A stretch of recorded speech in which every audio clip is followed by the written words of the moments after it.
수고 정말 어저께 많이 하셨습니다. 우리 파킹라 셀러브레이션 어저께 많이 했습니다. 여러분 그 요새 LA에 보면은 그 LA 사시는 주민들 가운데서 낙이 하나 더 생겼습니다. 다른 게 아니라 그 LA 다저스에 그 유현진 선수가 와가지고 요새 뭐 게임 하는 날에는 사람들이 참 많이 온다고 합니다. 이렇게 우리가 게임을 볼 때, 운동 게임 볼 때 자기 팀이 있으면은 참 볼맛이 나고 또 응원하면서 좋기도 하고 합니다. 여러분 영화 볼 때에도 우리가 그런 생각 많이 갖습니다. 이렇게 어떤 캐릭터하고 어떤 인물하고 내가 아이덴티파이 할까 했을 때 보통은 주인공하고 많이 합니다. 주인공이 특별한 영화가 권선징악의 영화면은 나쁜 사람은 항상 죽게 돼 있으니까 그래야지 나중에 내가 참 이겼다 그렇게 생각을 가지게 됩니다. 오늘 함께 나눌 본문을 보게 되면은 이렇게 생각하시면 좋을 것 같습니다. 한 스토리의 중간 부분 정도 되는데 거기에는 사실 세 명의 인물이 나오지만 다윗과 그리고 무비보셋 그리고 시바라는 사람이 나오는데 오늘은 사실 우선 다윗이 주인공입니다. 그러나 다윗의 모습과 그 무비보셋의 모습을 통해서 하나님께서 우리에게 주신 말씀이 무엇인가 함께 보았으면 좋겠습니다. 우리 하나님 말씀은 사무엘하 9장에 있습니다. 함께 성경 우리 열어서 보도록 하겠습니다.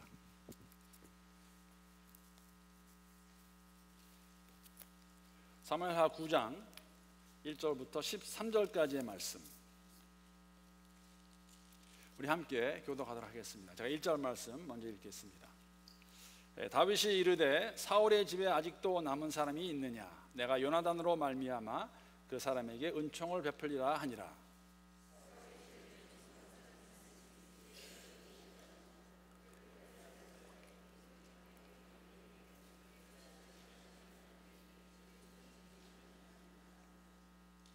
왕이 이르되 사울의 집에 아직도 남은 사람이 없느냐 내가 그 사람에게 하나님의 은총을 베풀고자 하노라 하니 시바가 왕께 이르되 요나단의 아들 하나가 있는데 다리 저는 자니이다 하니라.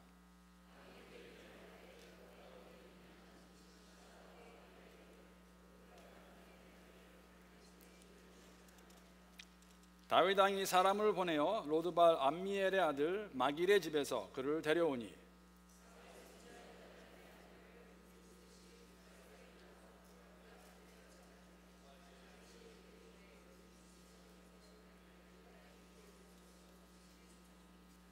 좀 기니까는 한 목소리가 안 되는군요. 한 목소리로 맞춰보시기 바랍니다. 7절 말씀입니다. 다윗이 그에게 이르되 무서워하지 말라 내가 반드시 내 아버지 요나단으로 말미암아 내게 은총을 베풀리라. 내가 내 할아버지 사울의 모든 밭을 다 내게 도로 주겠고 또 너는 항상 내 상에서 떡을 먹을지니라 하니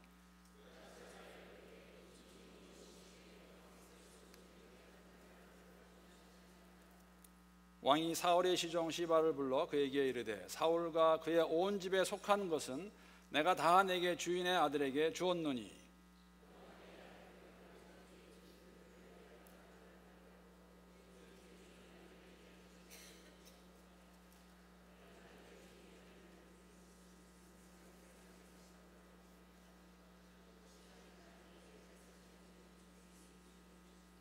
시바가 왕께 이르되 내 주 왕께서 모든 일을 종에게 명령하신 대로 종이 준행하겠나이다 하니라. 무비보셋은 왕자 중 하나처럼 왕의 상에서 먹으니라.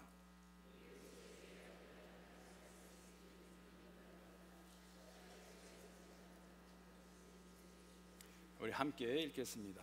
무비보셋이 항상 왕의 상에서 먹음으로 예루살렘에 사니라. 그는 두 발을 다 절더라. 조금 전에 말씀드린 것 같이 만약에 이 본문이 영화의 한 중간 정도 된다 그러면은 주인공인 다윗뿐만 아니라 무비보셋의 모습 가운데서 우리가 하나님의 은혜가 무엇인지 바로 이해하고 있는지를 함께 묵상하기를 원합니다.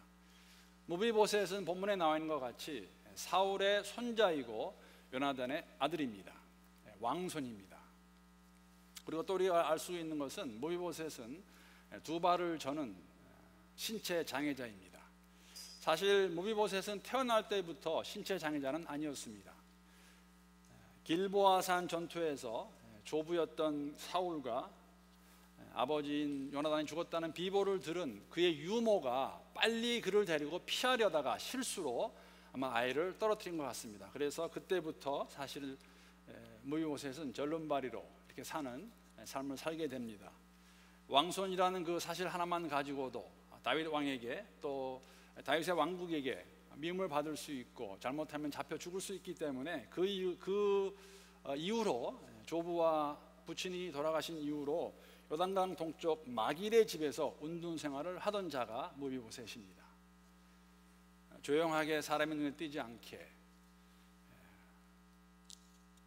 멸망한 왕가의 후손이라는 그 이름 때문에 사실은 조용하게 살고 있었는데, 왜냐하면 사실 왕에게 충성하려고 그 누군가가 만약에 무비보셋이 어딘가 알았다면 아마 어려움을 당할 수도 있었을 것입니다. 그렇게 살고 있던 그에게 통보가 옵니다. 소식이 오는데 다윗 왕이 너를 찾고 있다 라고 그가 듣게 됩니다. 물론 그 찾는 이유는 있었습니다. 왕이 너에게 은총을 베풀려고, 너에게 카인니스를 정말 좋게 하려고 한다는 그 이야기를 들었지만은, 여러분과 제가 만약에 무비보셋의 입장에 있다 그러면 그 이야기를 듣고 사실 반가울 사람은 없습니다. 몰락한 왕가의 후손으로서 나를 찾는다고 그러는데 정말 좋은 왕이구나 라고 그렇게 나가설 수 있을까? 겁나고 무서운 상황입니다. 자칫 잘못하면 왕의 말 한마디면 정말 죽을 수밖에 없는 그러한 상황입니다. 그런 그에게 오늘 본문 7절 말씀 보게 되면 엄청난, 생각지 못한, 상상할 수 없는 말을 듣게 됩니다. 7절 말씀 제가 다시 한번 세 번역으로 읽어보겠습니다. 다윗이 그에게 말하였다. 겁낼 것 없다. 내가 너의 아버지 요나단을 생각해서 내게 은총을 베풀어 주고 싶다. 너희 할아버지 사울 임금께서 가지고 계시던 토지를 너에게 모두 돌려주겠다. 그러나 그리고 너는 언제나 나의 식탁에서 함께 먹도록 하여라. 떨고 있는, 무서워하고 있는, 죽을 수도 있다는 생각을 가지고 있는 그에게 이 다윗 왕의 이 말 한마디는 그에게 어떻게 정말 다가왔을까? 내가 너의 재산을 다 돌려주겠다. 너의 신혼을 다시 복구시켜 주겠다. 이 말을 정말로 믿을 수 있을까? 어떻게 생각하십니까? 여러분 그런 경험 해보셨는지 모르겠어요. 너무너무 좋은 일이 생기면 믿을 수 없습니다, 사실. 제가 한번 그런 일이 있었습니다. 지금도 이렇게 생각하는 것 중에 하나, 한동안 여행을 많이 다닐 때 제가 공항에 나갔는데 분명히 일반석을 제가 샀는데 그걸 보딩 패스를 받아서 들어가 보니까는 일반석 자리가 아니라 비즈니스로 업그레이드 시켜줬더라고요. 그래서 제가 처음에 올라갈 때 좀 이상했습니다. 왜냐하면 보통 일반석은 밑에서 있는데 이렇게 위로 올라가 가지고 이 비행기는 일반석이 위에 있나 하고 올라가 봤는데 이렇게 의자가 더 넓고, 그때 서울에서 홍콩 가는 것이었는데 물어봤더니 그분들이 그냥 해주셨더라고요. 그래서 이게 혹시 돈 더 내는 거 아니에요? 그랬더니 돈 더 내는 거 아니래요. 그냥 가라고 그래서. 여러분 너무 좋은 일이 생기면은 둘 중에 하나입니다. 자신을 쫙 꼬집으면서 이게 꿈이야 생시야, 본인도 못 믿어요. 너무 좋아서. 아니면 누구한테 얘기할 때는 그렇게 말하죠. 믿거나 말거나 이런 일이 있었다. 여러분 무비보셋 몰락한 왕가의 후손으로 다윗 왕 앞에 끌려왔습니다. 데려옴을 당했습니다. 그에게 다윗 왕이 말합니다. 내가 너의 모든 재산, 토지를 다 돌려주고 너의 신분을 복원시켜 주겠다. 지금부터 나의 식탁에서 함께 먹자 하는 그에게 무비보셋이 뭐라고 대답을 할까? 8절 말씀 보게 되면 이렇게 말하고 있습니다. 무비보셋이 엎드려 아뢰었다. 이 종이 무엇이기에 죽은 개나 다름없는 저를 임금께서 이렇게까지 돌보아 주십니까? 몰락한 왕가의 유일한 생존자로서 또 장애인으로서 아무도 모르는 요단강 동편에서 조용히 살고 있던 그가 왕 앞에 섰을 때 아무리 왕이 그렇게 그에게 좋은 말을 한다 할지라도 무비보셋은 알고 있었습니다. 나는, 이 사람은 죽은 개나 다름없는, 죽은 개나 별 다를 바가 없는 자입니다. 왜 나에게 이러한 은총을 베푸십니까? 여러분 산 개도 아닌 죽은 개로 자신을 표현합니다. 우리 가운데 얼마나 많은 사람이 저를 표현하면서 하나님 앞에 설 때 우리가 이러한 모습으로 저 앞에 나가겠는가? 여러분 산 개는 탁 치면은 반항이라도 해요. 깽거리기도 하죠. 죽은 개는 말도 없습니다. 여러분 죽은 개 보신 적 있으십니까? 저는 중국에 살 때 종종 보았습니다. 시장 재래시장이죠. 가게 되면 게를 그냥 통째로 털만 태워가지고 이렇게 걸어놓습니다. 걸어놓은 이유 제가 알고 있습니다. 왜냐하면 이게 진짜 게다라고 알리기 위해서. 그것도 이해가 되는 게, 제가 중국에 살면서 한 가지, 뭐 저는 주로 가지 않았지만 와이프가 많이 가긴 했지만은, 여러분 저희가 살던 남쪽 지방에는 황소가 없습니다. 주로 다 물소입니다. 근데 황소하고 물소 고기만을 봐가지고 아시겠어요? 이게 황소인지 물소인지 알 수 없어요. 다 그냥 고기는 고기입니다. 죽으면 다 죽은 소지요. 근데 황소라는 걸 알 수 있는 방법이 있어요. 그 앞에다가, 황소 앞에다가 황소라는 걸 증명하기 위해서 황소 머리하고 황소 꼬리를 걸어 놓습니다. 그리고 누가 물어보면 이거라고 말해주고, 한 번은 그래서 그 꼬리를 사가지고 꼬리곰탕을 먹으려고 그러는데 안 팔아요. 팔지 못합니다. 하는 말이, 문 닫을 때 저녁 늦게 와라. 그러면 그때 팔겠다. 왜? 하루 종일 팔면서 그것을 보여줘야 돼요. 증명해야 됩니다. 이것이 황소라는 것. 여러분, 무비보셋이 왕 앞에서 자신을 죽은 개로 표현하고 있습니다. 나 같은 자에게 왜 은총을 베푸십니까? 아마 우리의 모습 가운데서 우리가 주 앞에 설 때마다 이러한 모습으로 나가야 되지 않을까. 하나님, 왜 우리 같은 사람에게, 여러분과 저와 같은 사람에게 은총을 주시고 은혜를 주셨습니까? 정말 벌레보다도 못한 하나님 형상으로 지음 받았지만은 그럼에도 불구하고 에덴 동산에서 불순종함으로 우리는 다 하나님의 허락하신 모든 걸 다 잊어버린 사람들입니다. 정말 벌레보다 못한 사람으로 저희가 다 전락하고 말았습니다. 그러한 우리를 위해서 예수님 찾아오셔서 우리를 구원해 주시는 그 하나님 앞에 설 때마다 우리가 고백할 수 있는 것, 하나님, 죽은 개보다 못한 저에게 왜 이런 은혜를 주십니까? 그 은혜를 얼마나 우리가 이해할 수 있는지 모르겠습니다. 여러분, 성육신은 절대 머리로 다 이해할 수 없습니다. 믿음 밖에 받아들일 수 없다는 것이죠. 어떻게 하나님께서, 창조주 하나님이 사람이 되신 것을 피조물의 머리로 다 이해가 되겠습니까? 앞뒤를 앞만 재보고 공부를 열심히 하고 다 알려고 하지만은 알 수 없는 게 저희의 한계입니다. 그것은 그냥 받아들여야 되는 것이죠. 나 같은 존재 위해서 돌아가신 예수 그리스도, 하나님의 사랑 앞에서 우리가 해야 될 고백은 무엇이냐면은, 하나님, 왜 저 같은 정말 죽은 개보다 못한 이 사람을 위해서 그리스도를 보내주셨습니까? 하나님의 은혜 감사합니다. 이 은혜 얼마나 우리가 정말 이해하고 감사하며 사는지 모르겠습니다. 그런데 이런 생각도 해보았습니다. 다윗 앞에 선 무비보셋이, 다윗 왕이 그에게 말합니다. 내가 너에게 은총을 베풀겠다. 내가 너에게 모든 재산을 다 복원시켜주고 이 신분을 다시 복원시켜주겠다 했을 때, 만약에 무비보셋이, 다윗 왕이여, 당신은 정말로 위대한 왕이십니다. 제가 지난 긴 시간 동안 왕을 위해서 이렇게 웃는 생활을 해왔는데 그 수고와 노고를 다 아시고 이렇게 보상해 주시니 얼마나 감사한지 모르겠습니다 라고 말을 했다면 어떻게 되었을까? 사실 이 대답도 그렇게 나쁜 대답은 아닙니다. 사실 이렇게 말씀을 드리는 이유는, 우리가 하나님의 은혜를 정말로 이해하고 산다면, 우리가 신앙생활하는 가운데 종종 그러한 이야기를 듣기도 하고 말하기도 하고, 말하고 듣지 않으면 내 가슴 가운데 그 마음을, 그런 생각을 가지고 있죠. 이런 겁니다. 야, 나 정말 이 정도면 신앙생활 괜찮은 것 같은데, 이민생활에 이 정도 신앙생활하는 거 정말 쉽지 않은데, 정말 나는 저기 있는 뭐 박장로보다, 뭐 윤권사보다, 석집사보다 더 예배도 잘 참석하고 봉사도 열심히 하고 헌금도 내가 더 많이 하는 것 같은데, 나 이 정도면 괜찮은 거 아니야? 라는 생각을 혹시나 갖지 않을까. 나 정도면 하나님이 보상해 주셔야 되는데. 사랑하는 성도 여러분, 우리의 믿음의 여정은 전적으로 100% 다 하나님의 은혜로 시작을 했습니다. 그럼 우리가 이 여정을 잘 걸어가기 위해서는 다른 방법 없습니다. 정말 없습니다. 하나님의 은혜 가운데 끝까지 갈 수 있는 것이에요. 만약에 우리가 좀 더 봉사할 수 있는, 남을 섬길 수 있는, 좀 더 우리가 정말 자비를 베풀 수 있는 것이 있다면은 그것이 다 나의 공로고 내가 잘한 것이 아니라 그것까지도 하나님의 은혜입니다. 사실 무비보셋은 할 만큼 했어요. 몰락하는 왕가의 후손으로서 정말 눈은 아무도 안 보이는 곳에서 말 한 번 내지 않고 조용히 살던 그입니다. 그에게 다윗 왕이 왔을 때 할 말이 있을 수도 있었어요. 그러나 그의 대답은 하나였습니다. 죽은 개보다 못한 저에게 왜 이런 은총을 베푸십니까? 왜 다윗 왕이 이렇게 불현듯 무비보사를 찾아서 이러한 은총을, 이러한 카인리스를 베풀었을까? 그 대답은 하나입니다. 왜냐하면 다윗은 요나단의 은혜를 입은 사람이기 때문에.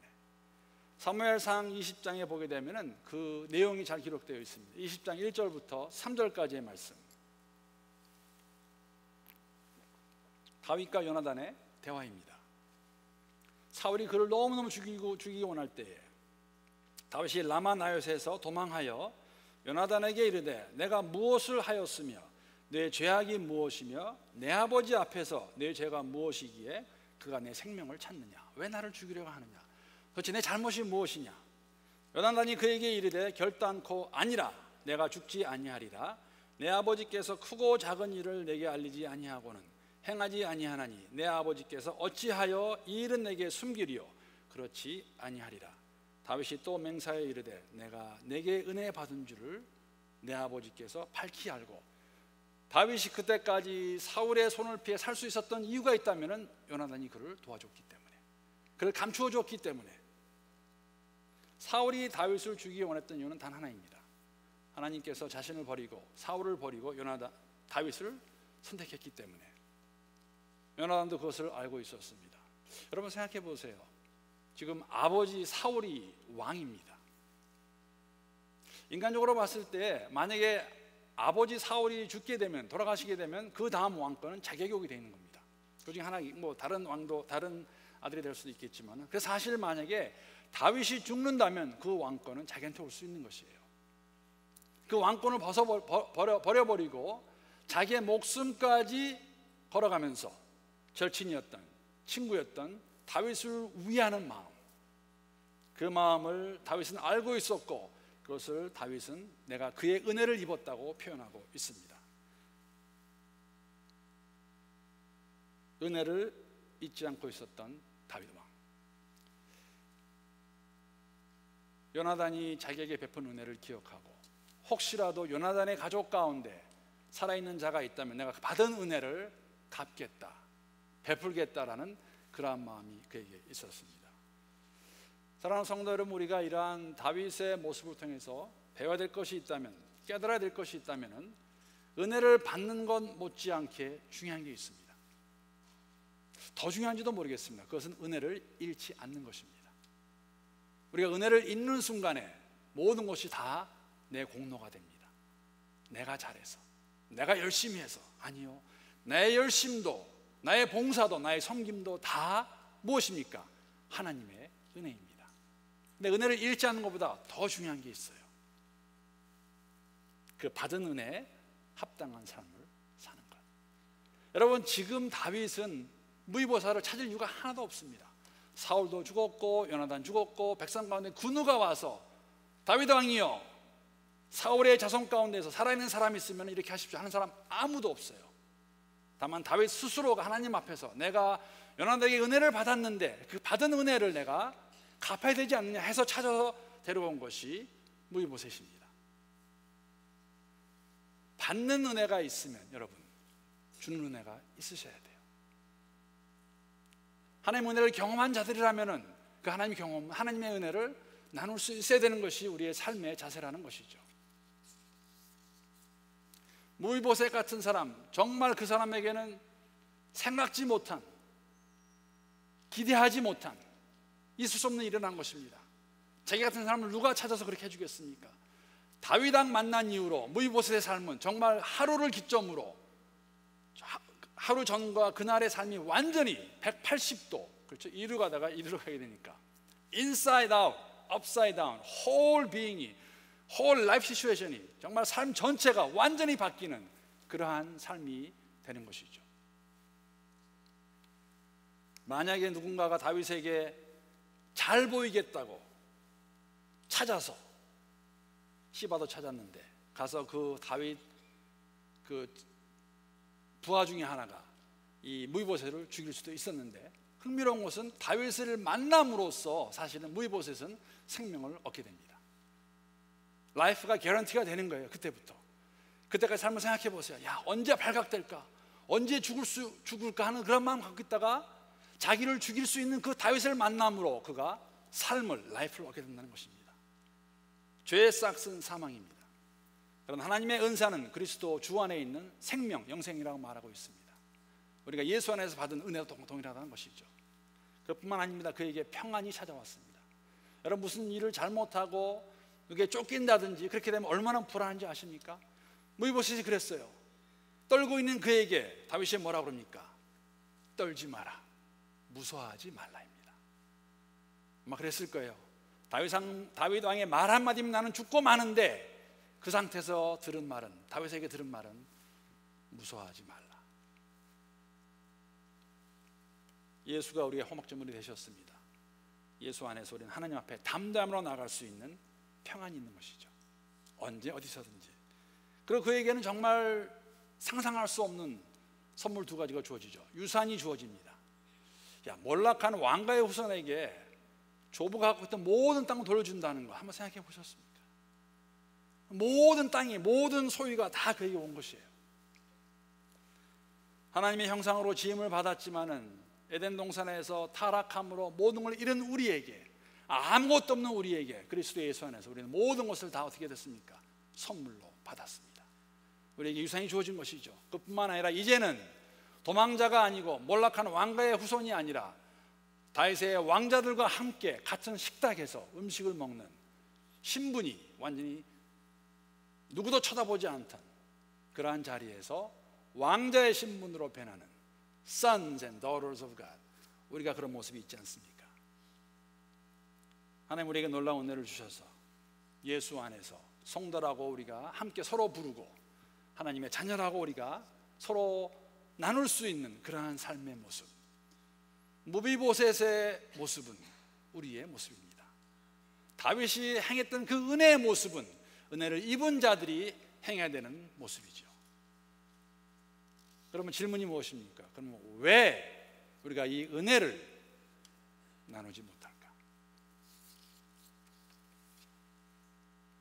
왜 매일매일의 삶 가운데서 이런 은혜를 우리가 경험할 수 없을까? 왜 우리는 은혜를 받을 줄만 알고 줄 줄은 모를까? 저는 아마 그 이유는 둘 중에 하나라 생각합니다. 첫 번째 이유는 어쩔 수 없죠. 정말 참 은혜를 경험하지 못했다면 나눠줄 수 없죠. 하나님의 은혜를 우리가 정말 경험하지 못했다면 어떻게 나눠줄 수 있겠습니까? 음식을 먹어본 사람만이 안다고. 그렇죠? 우리가 어저께 나눔 축제하면서 정말 맛있는 음식이 많았었는데 외국 사람들 어떤 것은 트라이 안 하려고 그래요. 먹어보지 않았으니까. 먹어봐야 맛을 알 거 아닙니까? 제가 참 지금도 한 가지 감사하는 것은 제가 언젠가 말씀드렸는데 제가 고등학교 때 일하던 그 가게 주인 아주머니께서 제가 지금 생각하면 싱싱한 생선도 아니었어요. 그리고 잘한 것도 아니에요. 왜냐하면 그 패스트푸드에서 사다 주신 거니까. 그런데 제가 처음 그 사다 주신 스시를 맛보면서 야, 세상에 이렇게 맛있는 것도 있구나. 그렇죠? 중국에 처음 갔는데 중국 사람들이 못 먹어요. 어떻게 생것을 먹을 수 있느냐? 그게 20년 전 일입니다. 지금이요? 없어서 못 먹어요. 비싸서 못 먹습니다. 여러분, 은혜라는 것은 내가 옆에 있는 사람이 말하는 은혜, 아니면 내가 그냥 들어서 끄떡인 은혜가 아니라 나의 신분을 바로 알 때 죽었던 나, 죽은 개보다 못한 나 라는 것에 대한 인식이 분명히 있을 때, 거기에 대한 깨달음이 있을 때 하나님의 은혜를 알 수가 있습니다. 우리는 다 죽었어요. 삶에 목적이 없던 사람들입니다. 이 땅에 살다가 끝나면 끝나는 거 알고 살던 사람들이에요. 하나님의 은혜를 우리가 만약에 정말 깨닫지 못하고 있다면, 경험하지 못했다면 그 은혜를 나눌 수 있을까? 다른 이유 하나는, 만약 은혜를 경험했다면 더 큰 이유가 될 수 있는 거, 왜 은혜를 나눠주지 못할까? 우리는 은혜조차도 아주 지극히 개인적인 것으로 소유하는 배은망덕한 사람입니다. 나한테 오면 여기서 끝나면 되는 거예요. 나만 누리면 되는 것, 나만 알고 깨닫고 나만 즐기면 되는 것으로 생각하는 그러한 경향이, 그러한 성향이 우리에게 있기 때문에 은혜를 나눌 줄 모릅니다. 이것이 오늘 세대가 우리에게 주는 잘못된 교훈이죠. 은혜까지도 내 것으로만 알고 나에게서 끝나는 것. 마태복음 보게 되면 그러한 예화가 잘 나와 있습니다. 여러분이 잘 알고 계시는 10,000달란트 빚진 자가 탕감받습니다. 주인으로부터. 그 집을 나오면서 그 대문에서 자기에게 100데나리온 지은 자를 만나게 됩니다. 그래서 말하죠. 똑같이 돈 갚아라. 근데 그 사람이 말해요. 그 종이 말합니다. 나 지금 돈이 없다. 내가 꼭 갚겠다. 내가 열심히 해서 갚겠다. 지금 당장 갚어. 안 갚어? 멱살 잡고, 멱살 잡았다는 말은 안 나오지만 멱살 잡았을 것 같아요. 감옥에다가 집어넣어 버립니다. 여러분, 간단히 말씀드리면 이런 거예요. 10,000달란트와 100데나리온은 비교가 안 되는 금액이에요. 그 당시에 한 사람이, 일꾼이 하루 일에 버는 돈이 1데나리온입니다. 한 데나리온. 100데나리온은 그만 한 3개월이나 4개월, 오늘날 같이 우리가 주말에 일 안 한다면 한 4개월 일하면 벌 수 있는 금액입니다. 적은 금액은 아닙니다. 그렇죠? 4개월이니까. 그런데 한 데나리온에 6,000배 되는 게 1달란트예요. 10,000달란트는 여러분 한번 계산해 보세요. 빨리 셀폰 끊어지고 쫙 해보세요. 어떤 분이 계산했는데 이게 상상이 안 되는 겁니다. 왜냐하면 10,000달란트는 만약에 한국 돈으로 계산하게 되면 하루에 4만 원 번다고 계산하고, 이제 오래됐던 것 같아요. 어떤 목사님이 하신 건데, 그러면은 10,000달란트는 오늘 얼마냐면은 2조 4천억 원이에요. 그러니까 포인트는 뭐냐면 하나님께서 그 10,000달란트 빚진 자를 탕감한 것 같이 우리에게 은혜를 주셔서 하나님 알게 하셨는데, 우리는 100데나리온 갖고서는 죽이니 사는지, 나에게 왔을 때에는 하나님 은혜가 정말 감사하고 좋고 기쁘고 누리지만은 그 은혜가 여기서 끝나버리는. 그래서 교회 안에서조차도 만약에 우리가 하나님의 은혜를 서로 나눌 수 없다면은 어딘가에서 잘못된 것이 아닌가. 우리는 그 테두리를 깨야 됩니다. 정말 하나님의 은혜를 경험한 사람들이라면 하나님의 은혜를 나눠야 되는 것이, 나눠줘야 되는 것이, 베풀어야 되는 것이 지극히 정상적인 삶의 모습이어야 된다고 오늘 본문을 통해 저희들이 알 수가 있습니다. 사랑하는 성도 여러분, 우리가 하나님 앞에 설 때는, 하나님 앞에 나갈 때마다 가져야 되는 마음은 무비보셋의 마음입니다. 하나님, 나 같은 자. 사도 바울이 예수를 그렇게 열심히 섬기다가 로마서에서 자신을 오라 곤고한 자로다 고백하는 그 고백은 무슨 다른 것이 아닙니다. 나는 정말 죽은 개보다 못한 자라는 것. 하나님을 알아갈수록, 그분의 거룩함을 깨달을수록 내가 모습을 비춰봤을 때 나는 정말 죄인이구나. 하나님 앞에 나갈 때에는 무비보셋의 마음, 그러나 우리 주위의 사람들에게는 다윗의 마음을 가지고 은혜를 베풀 수 있는, 은혜를 나눌 수 있는 그러한 마음으로 산다면 제가 확신할 수 있는 거 있습니다. 분명히 하나님이 원하시고 기뻐하시고 칭찬하시는 이 세상에서 가장 멋진 삶, 아름다운 삶을 우리 모두가 살 수 있을 것을 저는 100% 확신합니다. 성경이 그렇게 저희들에게 가르쳐주고 있습니다. 이런 삶을 사는 우리 영락 공동체가 될 수 있기를 주님의 이름으로 축복합니다. 함께 기도하시겠습니다. 하나님, 감사합니다. 저희 같은 죽음 가운데 있던 우리들을 그리스도 예수 안에서 하나님의 은혜로 구원해 주시고 분명한 삶의 목표를 가지고 살 수 있도록 인도하시는 좋으신 하나님을 찬양합니다. 하나님이 받은 은혜 저희들이 더욱더 경험하는 가운데, 깨닫는 가운데 우리 주위에 있는 모든 주의 백성들과 주를 모르는 사람들에게까지도 나누어 줄 수 있는, 베풀 수 있는 우리 모두가 될 수 있도록, 그런 개개인과 교회가 될 수 있도록 하나님의 은혜를 다하여 주시옵소서. 예수님의 이름으로 기도합니다.